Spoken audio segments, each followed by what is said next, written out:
son, 4-year-old son. So right now he's getting a lot of homework. He's like, when I tell him to do it, मुझे नहीं करना, and same, okay, नहीं करना, I'll leave that. He just plays around, and next time like teacher told me he hasn't done anything. So like, what answer should I give? First of all, you must know and tell apart black from white. Not listening to the right person is not as bad as listening to the wrong one. If you're not listening to the right one, at worst, you have a clean slate. The right teachings have not reached you. But if you have listened to the wrong one, then your loss is two-way, twofold. Firstly, the wrong teachings have reached you, and secondly, your slate is now occupied. The right thing cannot reach you now. Who are these teachers? From where are they coming? What do they know about child and mind and development? Are they operating from compassion? Are they gurus? One must have a healthy contempt for rubbish. Doesn't matter if it is coming from someone who is officially designated as a school teacher or a college teacher. How does it matter?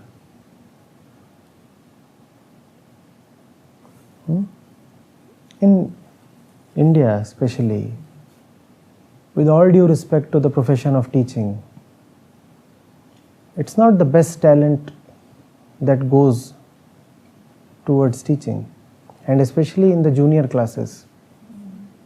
We know how it is.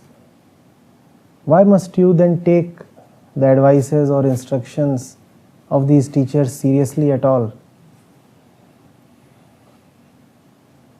Their limited mandate is to finish their syllabus and ensure that the students have all passed with respectable percentages. They are not aiming towards human development, are they? Their salaries or their assessments, their appraisals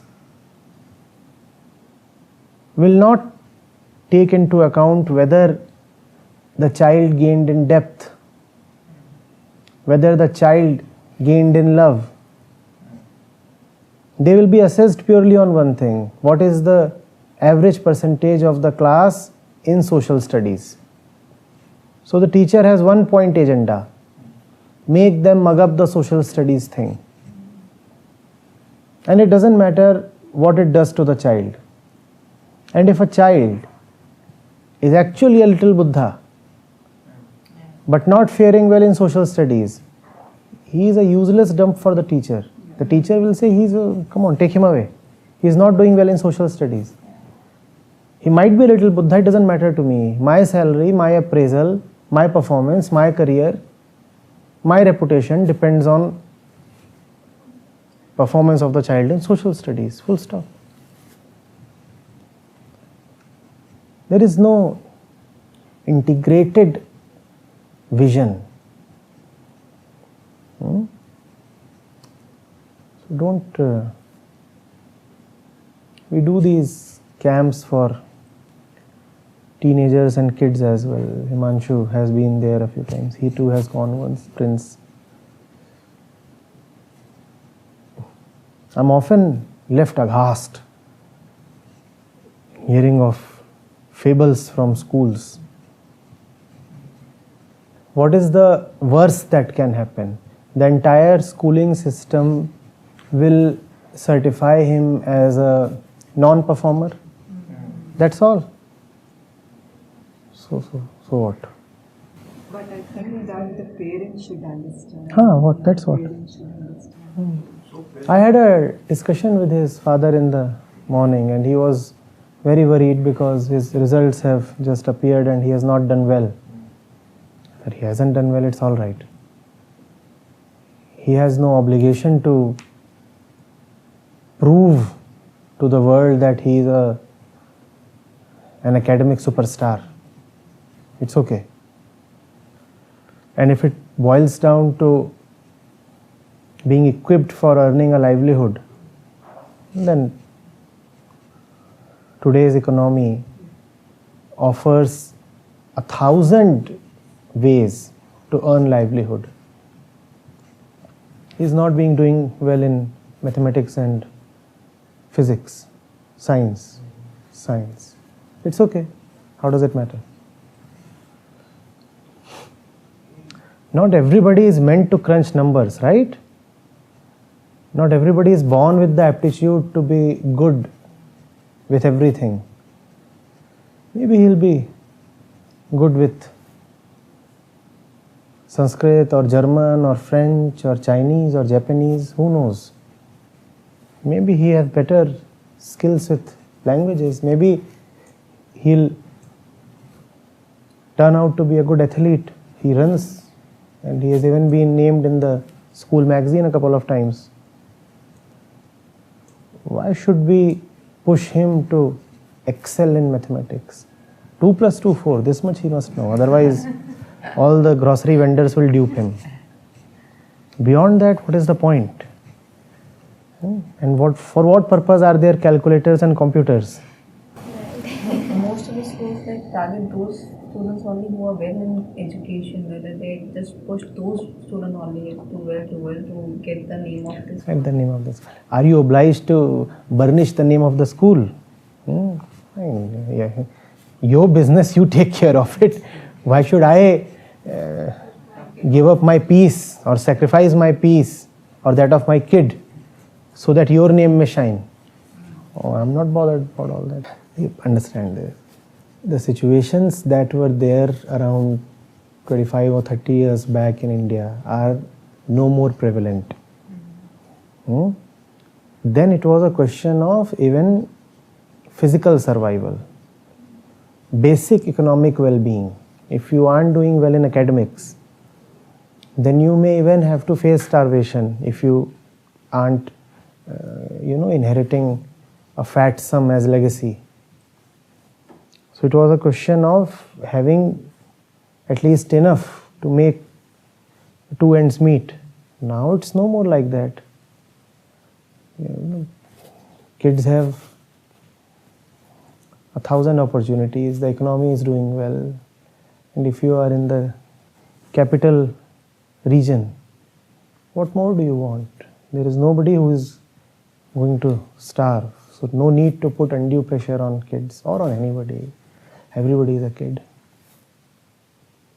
There is no need to pressurize anybody to gain a particular skill or this or that. If there is one obligation that one has, it is to stay centered, stay devoted to the truth. Beyond that, there are no obligations in life. If you can't run fast, it's okay. If you can't cook well, it's okay.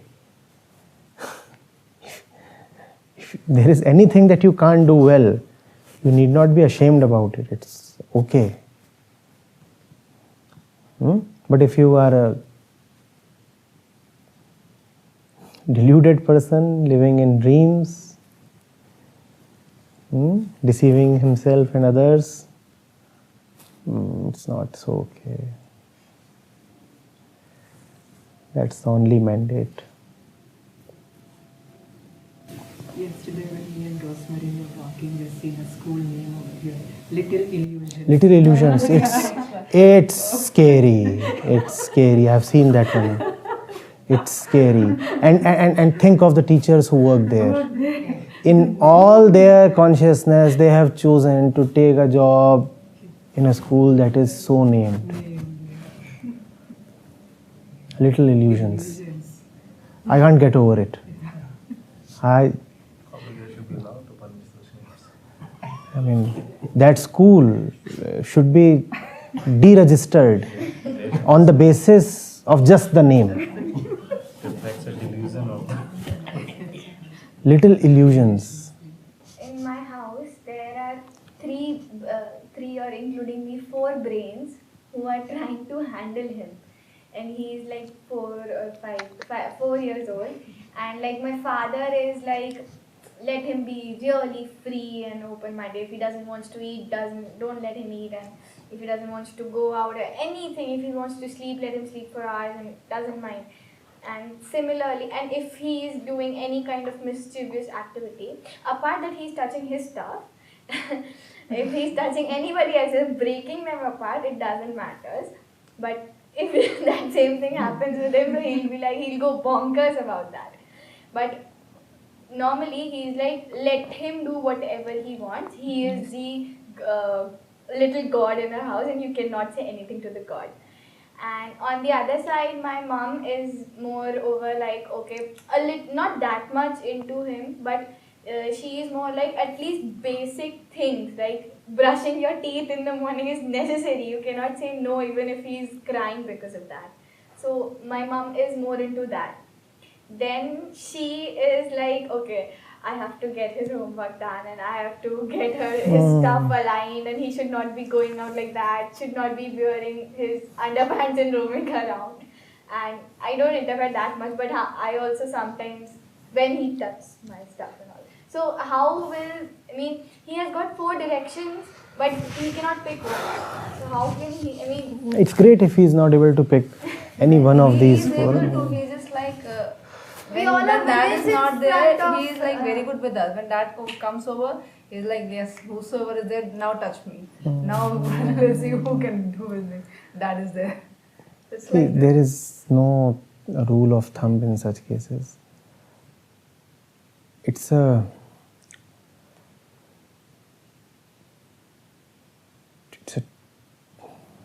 irony that kids are born to us.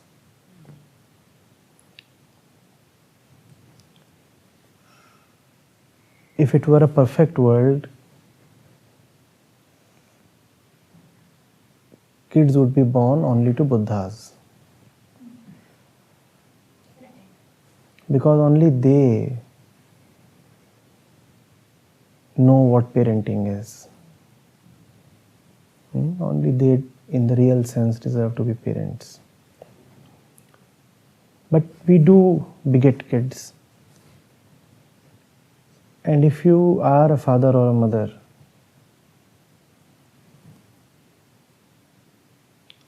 to any reason, random chance of biology, it is a great challenge to really raise a kid. You will have to raise yourself. Remaining what you are, how will you act as a guardian? It's a godlike work.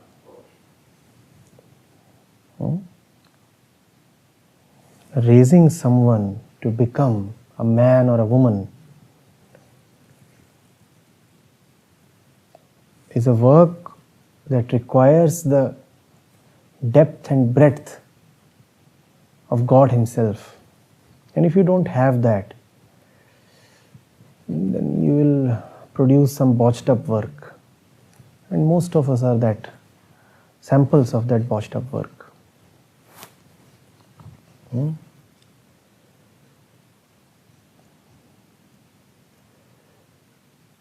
Kids just enter our lives. And we are almost shell-shocked. We don't know what to do with this thing. Now it has landed. The initial euphoria is behind you now. You have done all the fancy stuff.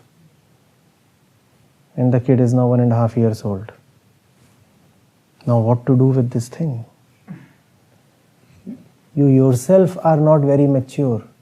You are yourself yet in your 20s. What to do with this thing? How to raise him?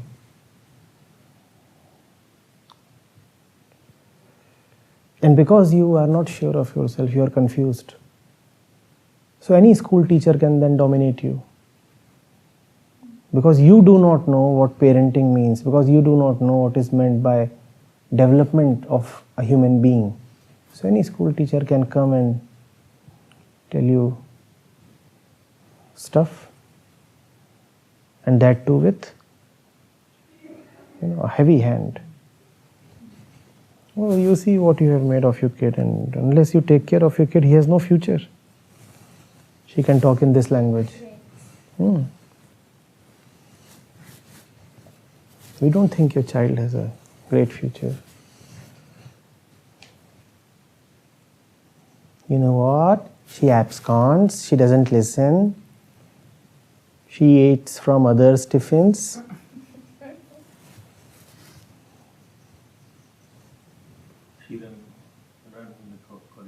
She runs about in the corridors. She's so talkative, and she even pulled my pony.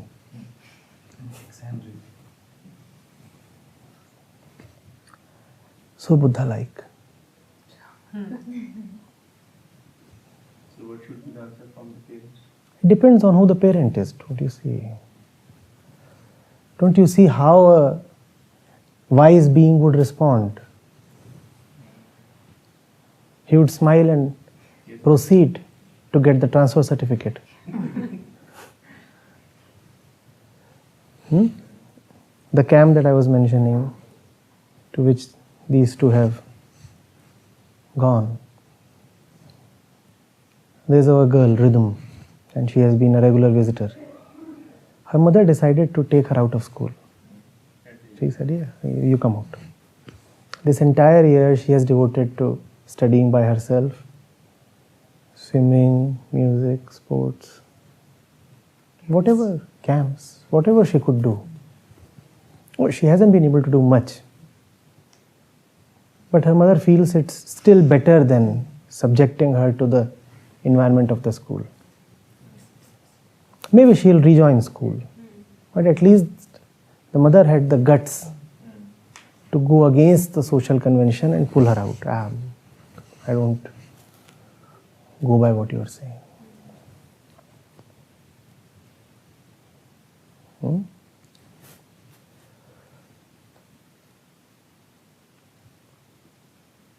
There are parents and there are teachers, and there is no guru.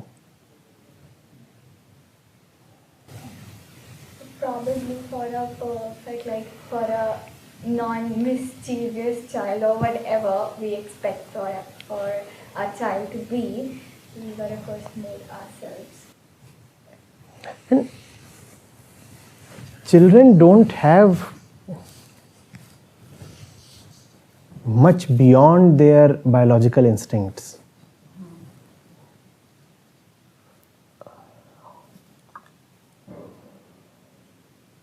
Much of the mischievousness that you're talking of is absorbed from the environment. The child is born quite empty. All he has is the biological tendencies. Beyond that, he has nothing.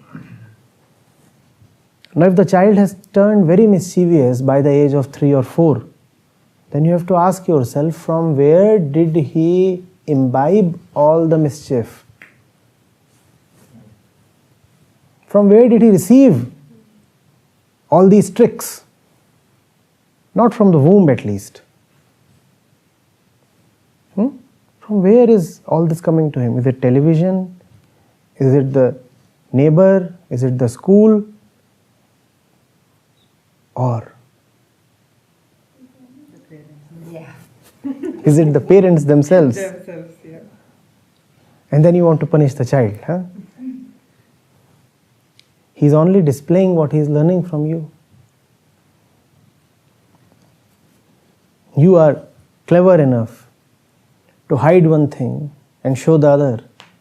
The child is blunt. In his case, input equals output. He receives something, he acts according to it.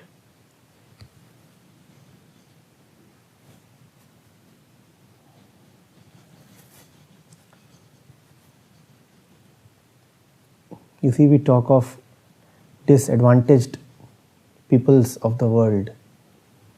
We talk of minorities. We talk of oppressed classes and castes. We talk of certain ethnicities. We talk of women. We talk of these as the disadvantaged peoples. The most disadvantaged section is actually children. Can there be a more harrowing experience than to be in the custody of two highly ignorant people? And that number two can be as high as 5, 6, 8. It might even be 1. 1 is no better than 8. Can there be a more harrowing experience? And it lasts not for 1 year or 2 years. The child is meant to be in that state for 10, 12, 15, 18 years.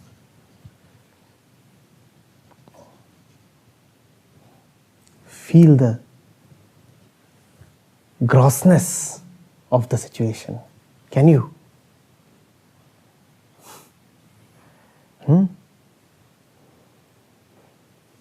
Like an animal who is in the custody of an inadequate trainer, a novice.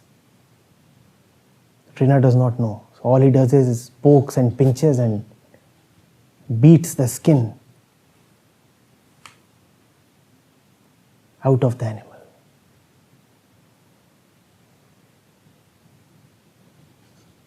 The trainer has no idea what to do with this animal. The child is born an animal.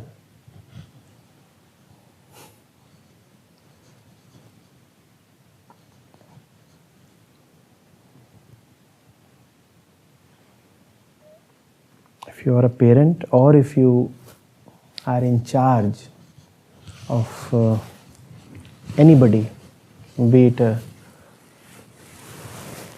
small child or grown-up students,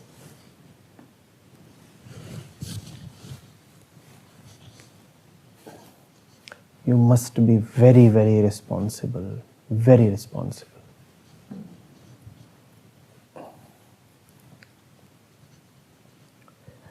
You have to be very, very aware of who you are, what your relationship with the child is, where your responses are coming from. Are you loading the child with your own expectations?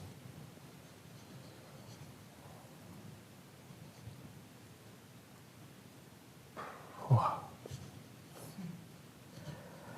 How many diseases can one talk of? But it's evident everywhere. You go to the marketplace and you see how parents are treating their kids. You go to the railway platform, you go anywhere, movie hall.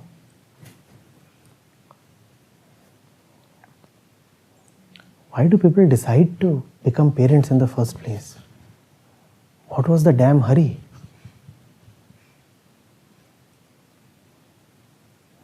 You yourself are a kid.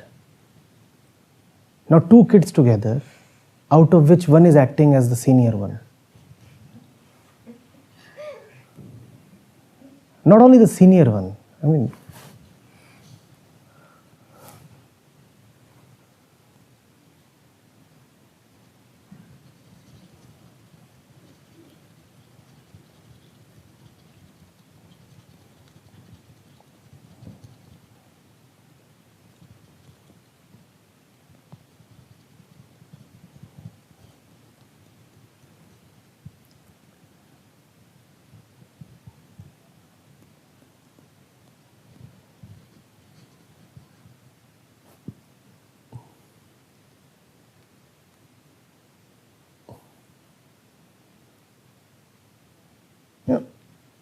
it's not even a figurative thing that I am talking of. Few months back I met a woman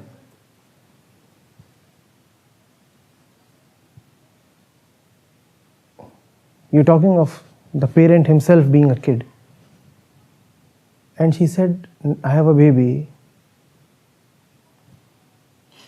And the baby and the father of the baby, they compete for my body. Is the father a father at all, or is he just another baby? And the woman is actually saying that. She's saying, she talked of many things. Among many things, this was one. The father is competing with the 4-month-old for the mother's body. What will this father teach the child? Is he a father at all? He is a 4-month-old. He's not even 4 months old. He's not yet born.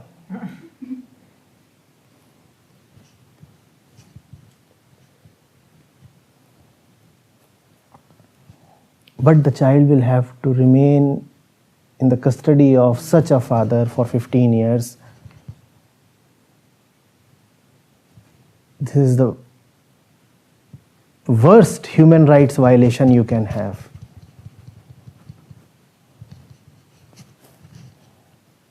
To be born to an ignorant father or to an ignorant mother is the worst hell. Even the courts won't come out to help you. They'll say, they are your parents, so they know best. First you turn 18 and then we can talk to you. Now 18 is such a big number. Who wants to wait to turn 18?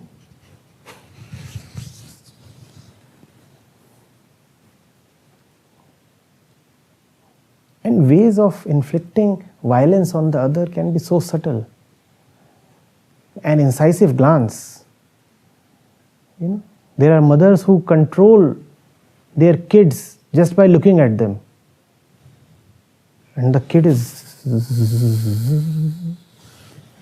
shivering and mothers are proud. I don't even have to, let alone shout at him. I don't even have to utter a word. I just look at him and he goes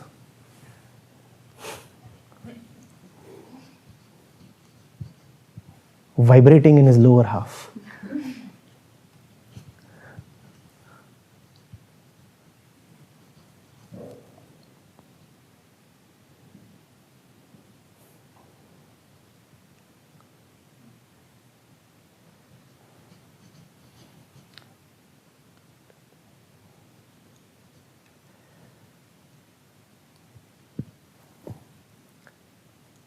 We talk of company.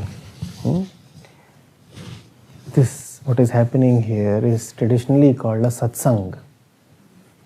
Satsang. What does satsang mean? Good company. Good company. Company of truth. Good company. Now, what kind of company are we providing to the kid?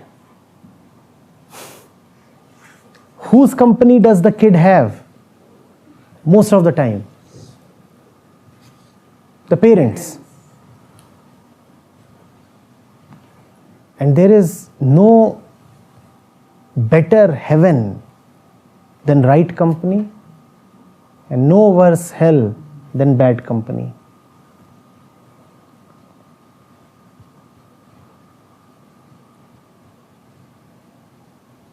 And hell becomes all the more intolerable when you cannot run away from it.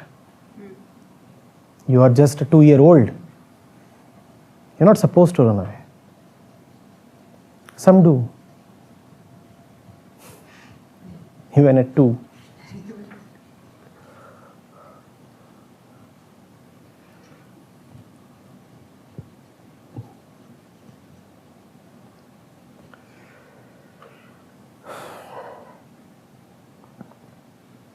Because this is what I do day and night, so I'm talking at length on it.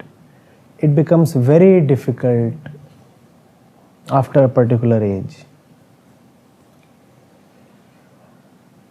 When I started off, I used to get frustrated. At that time, I was mostly talking to young people from colleges, universities. And one thing I would repeatedly say then was, we are cleaning the rubbish that they have brought from their history and home. The parents totally destroy them, and then in the limited period available to the teacher, it becomes very difficult to reconstruct them, raise them. By the age of 7 or 8, the child's conditioning is more or less set. Probably even earlier than that. After that, if you can take corrective action, it is just grace. But by the time the kid reaches 7, his fate has been more or less sealed.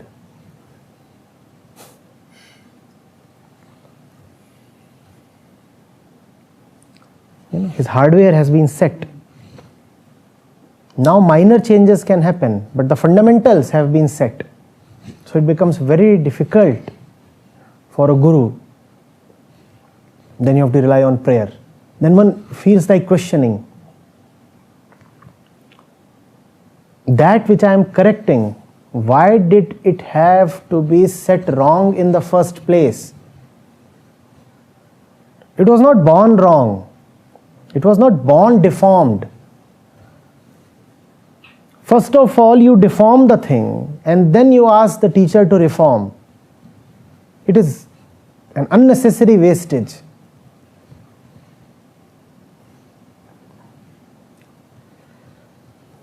The parents can only give what they have. And intention-wise, all parents want to bring the best to their kids. But in the absence of awareness, intentions just don't matter. If the mind is not there, high up, all your intentions will only end up achieving the opposite.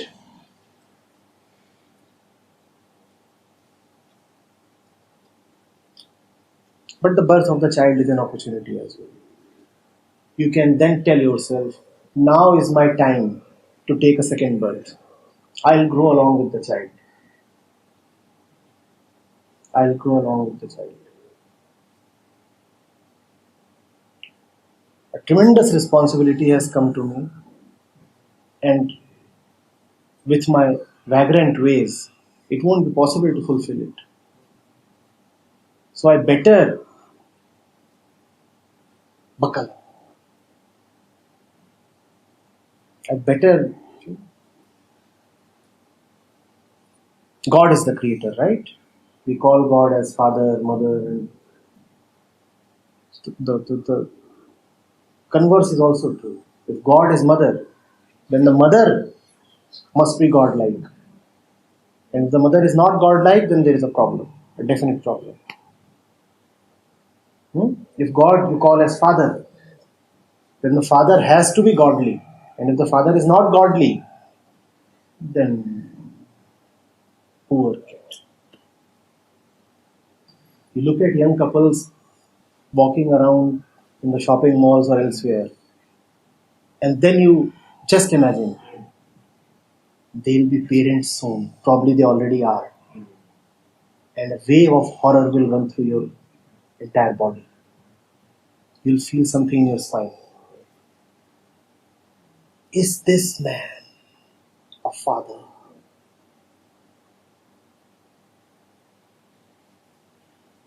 When I was in Europe last year, there was this lady, quite elderly, just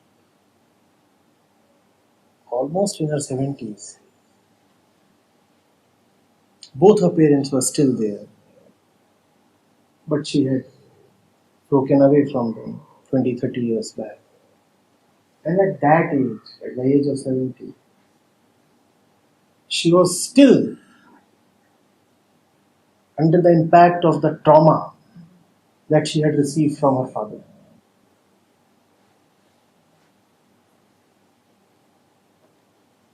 Father was violent, would keep comparing, and was about to beat her up even when she was 50 or 60 years old.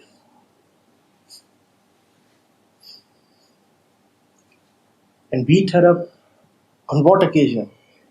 He had had a cardiac arrest. She went to see him. The father is recuperating, and she went to see him, and she is standing by his side, and she did something wrong. Might have placed a bottle here or there, or fiddled with a tube or something. We all like to do that.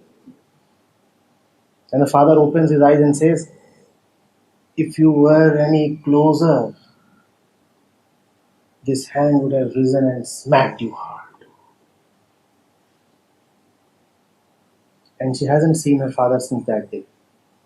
And she's 70, and she's still, she remembers, and she's still under the impact.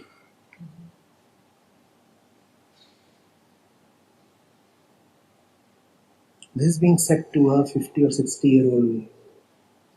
If you were any closer, his hand would have smacked you hard. Good.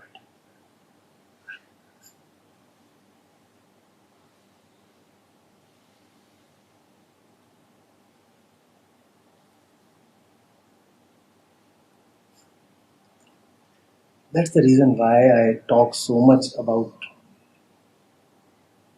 observing, beholding our daily lives. I'm a very practical man. I see no value in chanting mantras or quoting the scriptures if you are living a debauched life. I'm not someone who would quote the scriptures for the sake of quotation. Ultimately, it must lead to the betterment of your hour-to-hour life. You must be a person more sure of yourself. You must be a person who looks with wonderment, yet with confidence. You must be a person capable of love, of intimacy. And if all that is not happening, what is the point in memorizing the sutras and the shastras and this and that? And there is so much of violence around, all these houses. When I go past an apartment and all those, no voices. They are very morally and socially conscious people. They ensure that the voices don't go beyond the point. But when you look at all those pigeonholes, you just imagine what's going on inside there. And it's not a very pleasant imagination. It's not pleasant at all.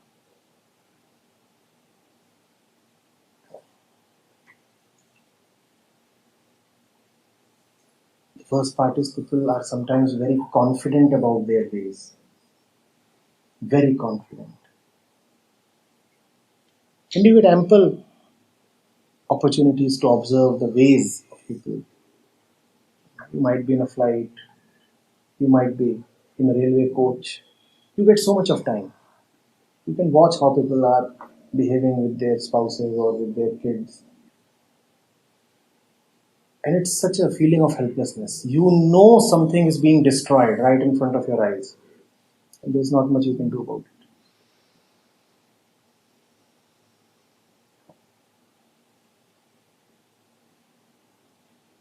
I've seen people smack their kids in train coaches.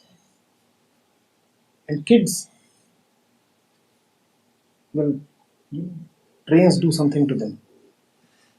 They might otherwise be reasonably peaceful. But once inside a railway coach,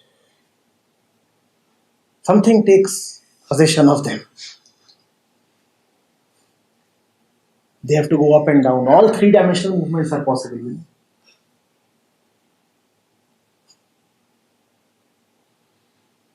Inside, outside, up and down the alley.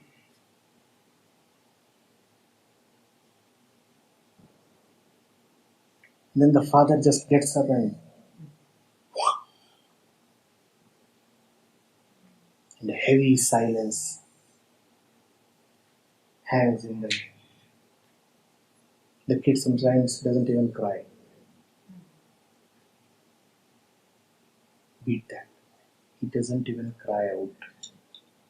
He takes it and goes off to sleep.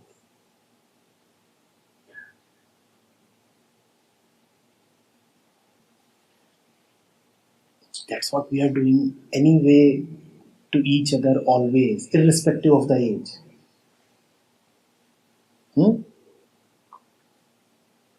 Our means of violence are both gross and subtle. We don't have to necessarily beat the other up. One nasty comment.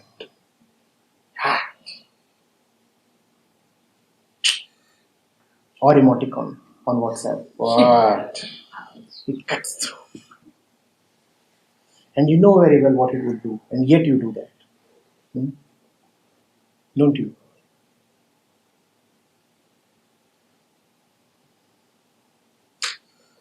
We don't do that socially very often. You know what? We do that in our intimate relationships.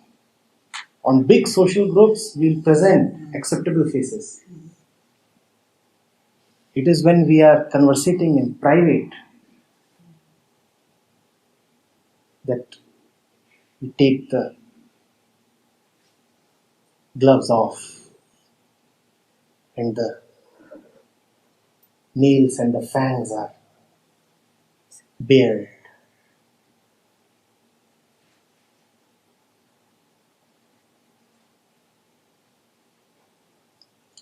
We have become so accustomed to violence that if we come across someone who is not violent, we will find him odd.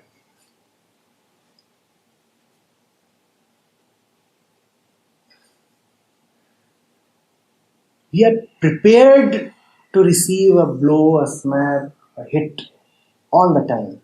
We expect that. That happens so frequently with us that our system has become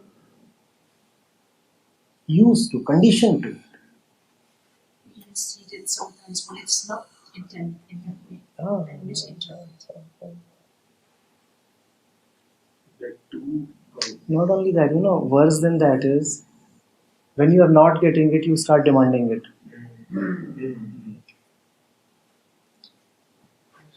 It doesn't happen anymore in the urban and educated circles, but it used to happen in India, in the countryside. Women were regularly beaten up by their husbands, and worse than that was that when a woman would not be beaten up, she would feel that her husband does not love her. You demand it, you want it. Oh, your husband doesn't beat you up. He doesn't care so much. He doesn't bother to even beat you up.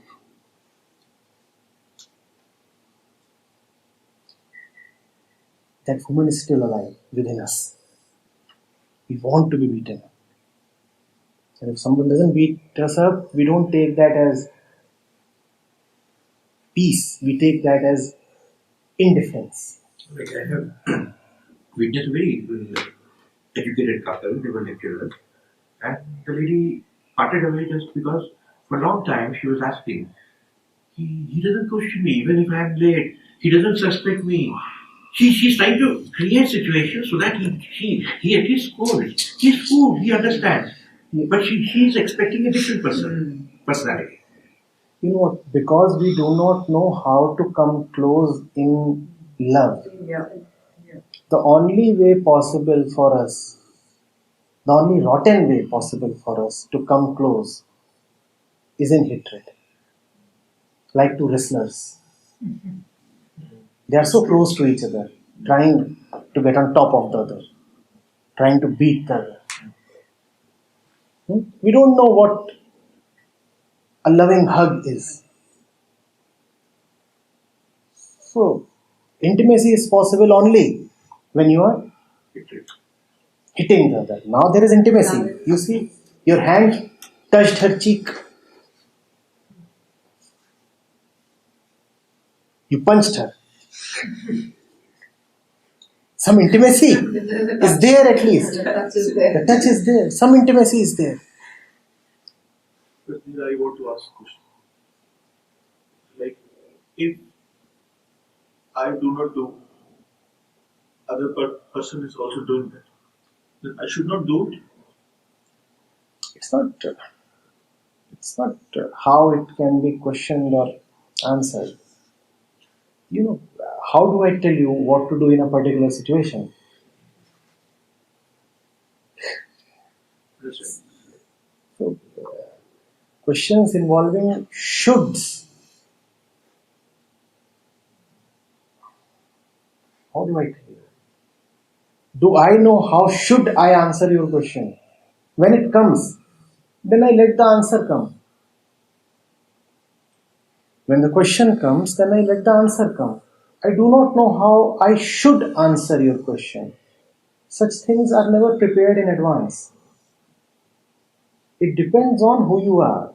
And if you are alright, then your response would be alright. Contrived or pre-planned responses can't serve you for long.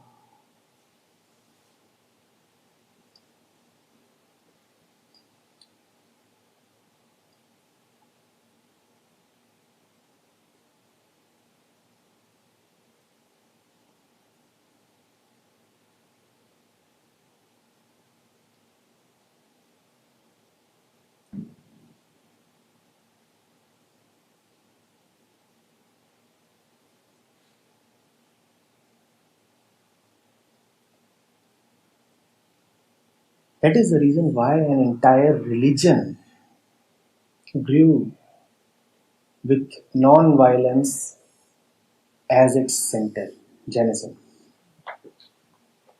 Because if there is one thing that is the bane of living, it is violence. That entire religion has non-violence at its center. Oh, it has a vast philosophical base as well. It talks of 1,000 other things as well. But if there is one thing that is central to that religion, it is non-violence. Non-violence is of such great importance. And violence is so very pervasive.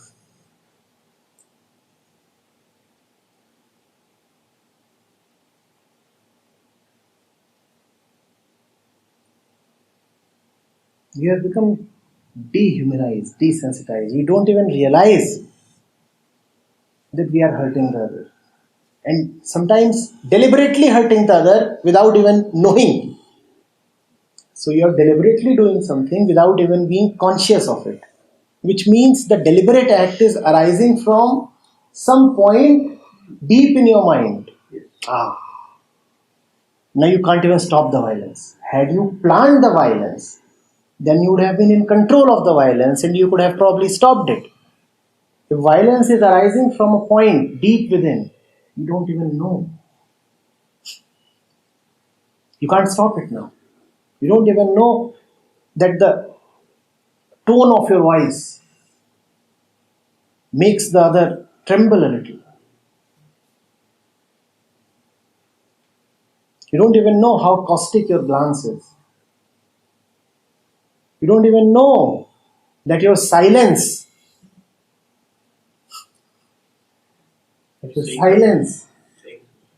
is a nuclear bomb. Your silence has the sound of 1,000 explosions. Silence can be extremely violent. Extremely violent. Have you experienced the violence contained in silence? Passive aggressiveness. Oh, by not saying anything, you can almost kill the other. silence is And you can't be blamed. You were just silent.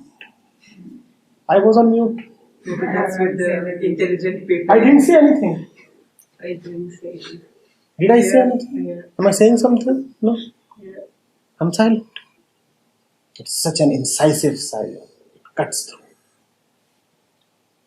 What is the solution for all this? Just ignore it. The same question.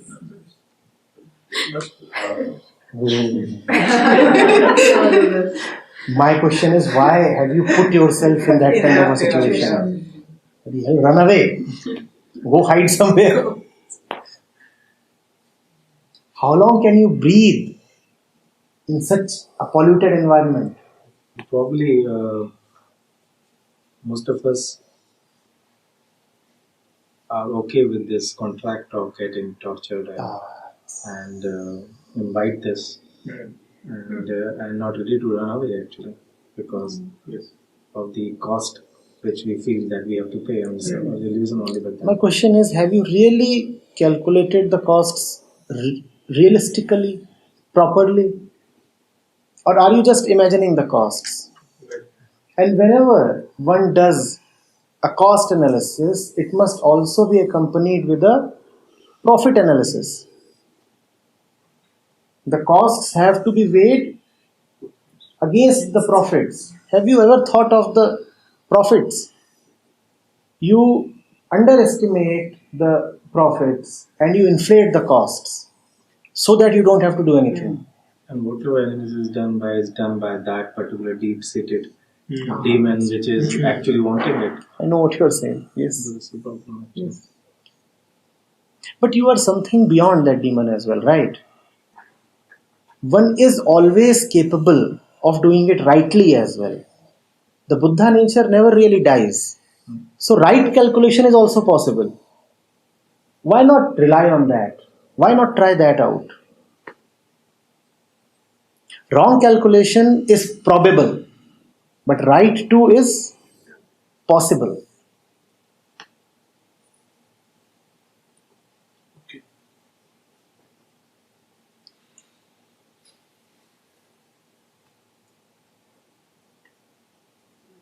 Question here, Acharya, like running always, it's not maybe the right solution, but It is the right solution many times. But no, like a question here is, don't you think there's a way where you understand it so well, or if you act in the right way, the other person or the situations will change in the Yes, sense that right action is running away. Run away, the other person will change.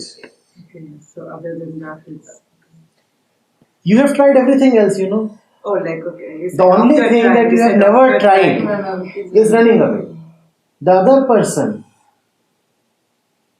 has a way to beat all your other tactics. The other person has found out a solution to all your other challenges. Now this is the only one left. Run away. And this is the one measure that the other does not anticipate you to take. That's true. He simply does not expect you to take this measure. Now you will be doing something that will take Maya by surprise. And no running away is final. If coming close was not final and you had to run away one day, then even the running away is not final. Like no success is final or failure is final. Is it like taking out the red t-shirt? But What was the question? red t-shirt, you know. Red shirt. If the bull is coming again and again to you, see what you are wearing. See what you are attached to. By the way, bulls don't really come to that. But it's a useful imagery, so we'll take it.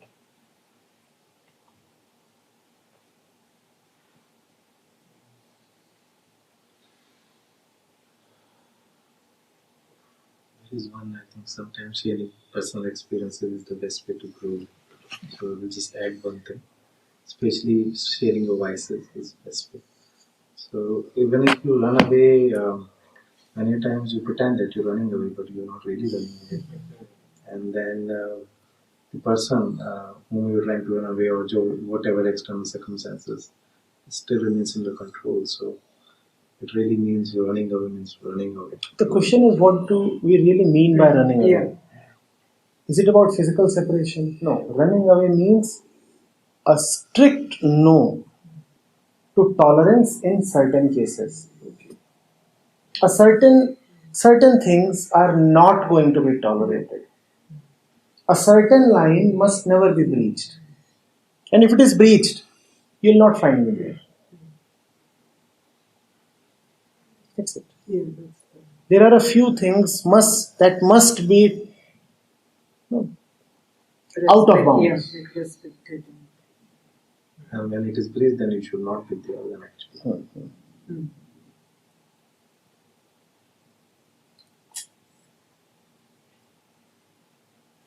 No, when it's preached, it's preached. What can we do? You should be there, you have to keep your words. Don't be in that polluted environment. Right. Clean.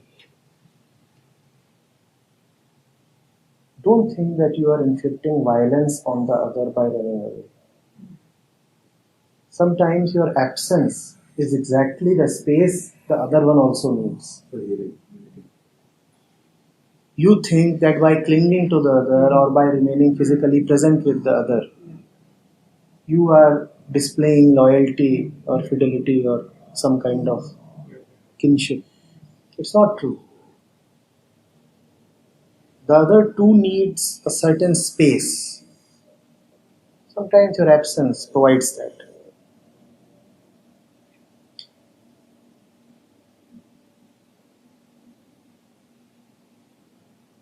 Your presence is anyway not providing that. So what option do you have?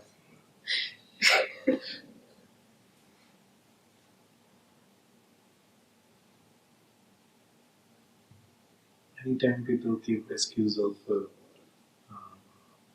having kids, and that's why feeling that they cannot take a decision. Run away with the kids. You have to figure out a way, you see. Yeah. If it's your life. Yeah, that's true. It's your one precious single life. Be creative. Find out a way. If you can find out a way to store 128 GB in a little pen drive, you can also find out a way to do other things in life. You are intelligent enough. Devise a plan. Do something. You anyway keep planning. Now plan about this. How to go about it. There must be a method.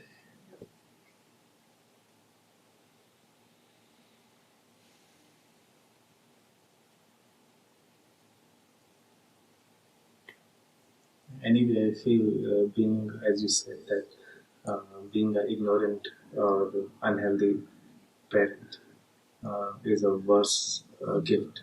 Or not even gift, is a worse torture than not being there actually and being wise. So it's better to save your soul first and then at least think about all those things.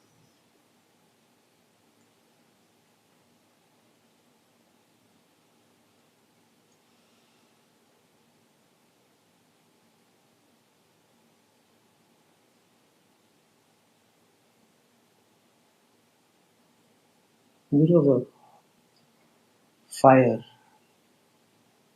once in a building I was in. A few people had actually fainted.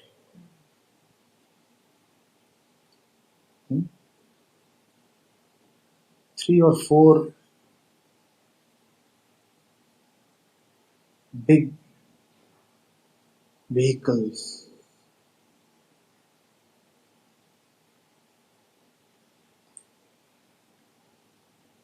from the fire brigade were needed to douse the fire. And as those firemen rose up the stairs and broke through the glass and carried the couple of persons who had fainted, watching them. I was lucky I was easily rescued. Later on, I had a talk with one of them. He had been hurt and killed, so he was hospitalized. So I had a talk with one of the firemen. There was a little thing he said, but it was quite important.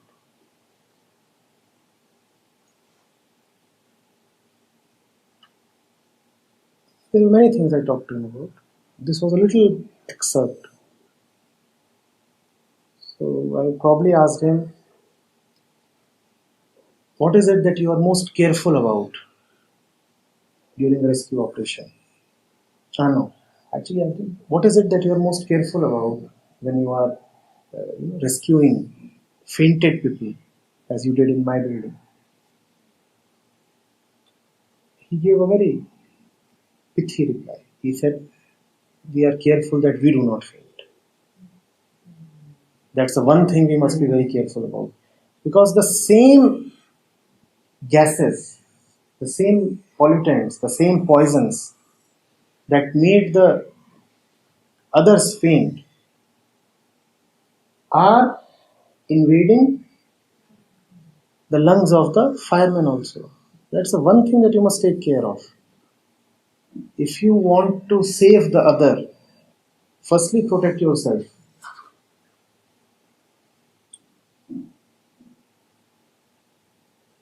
Another experience, many people, I think most of us actually spend our life not even knowing that we are actually inhaling the poisonous gas.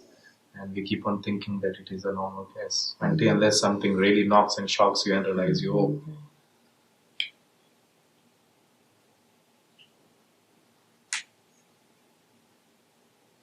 That's the thing. Man can become accustomed to living a mediocre life. And not only can become accustomed, man can remain mediocre happily. Apparently, yeah. No, not apparently, actually happily. That's the nature of happiness. It thrives more in mediocrity. At the heights, happiness actually recedes. You are left with just a subtle joy. Yeah. That excitement that one calls as happiness is more pervasive in mediocrity. So one can be leading, one could be leading a very Normal. unfulfilling life and yet be happy about it. One could even be singing songs about the lack of fulfillment, happy songs. Thoda hai, thode ki zarurat hai, and such things.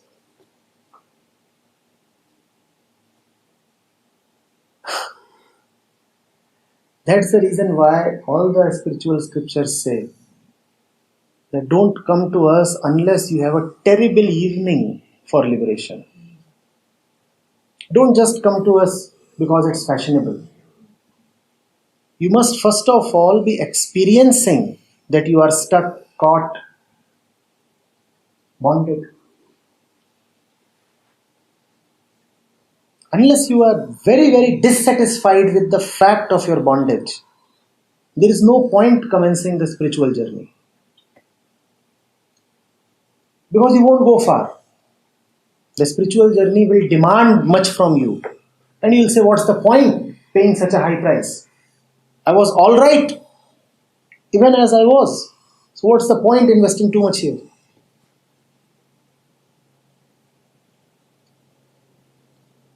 And nothing will remain all right once you start the journey. Because all things will stay. When I would talk to young people, I still do. It was rebelliousness is one thing that I would talk so much about. That was many years back.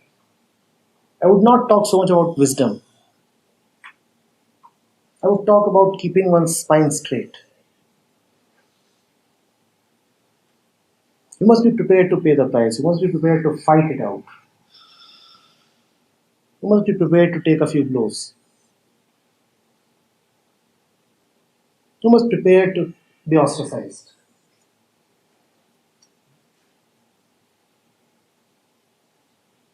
That rebelliousness, I do not agree, is extremely important.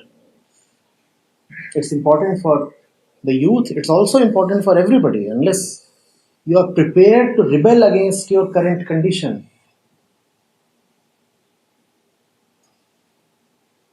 You don't even seek another state. Why would it come to you?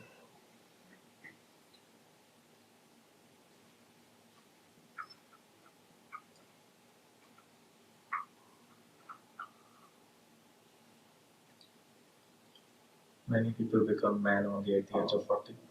Some people not even at They are 60. lucky if they become man enough at 40. It's come very, very early to them. Most people die in their infancy at the age of 80. The fellow is 80, 90, maybe 200 when he expires. He is still juvenile. Maturity has bypassed him.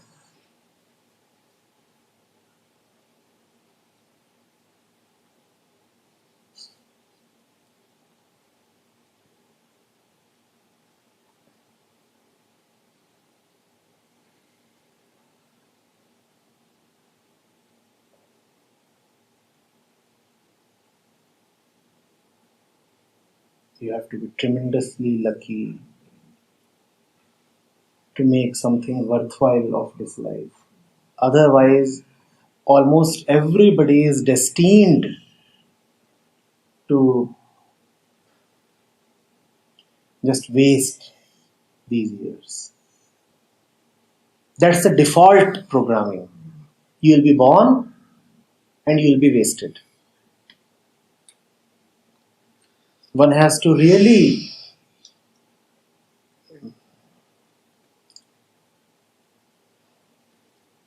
be blessed with grace. Where would it come from?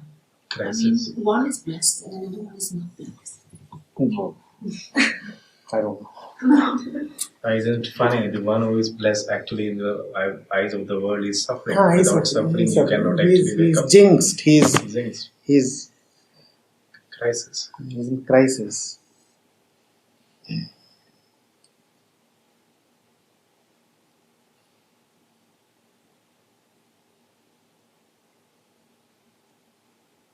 He needs to be exorcised.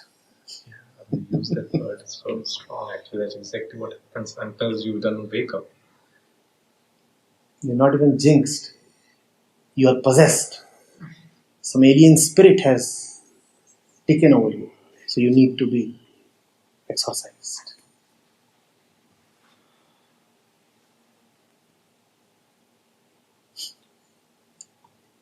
Rebel and don't care for life. If they kill you, it's good. You are anyway not going to enjoy the next 60 years remaining as you are. That's a blessing. So if they kill you, say thank you. As things are, the next 60 years are anyway not going to be enjoyable. So either you will be killed or you will be redeemed. Both ways, you benefit. So fight.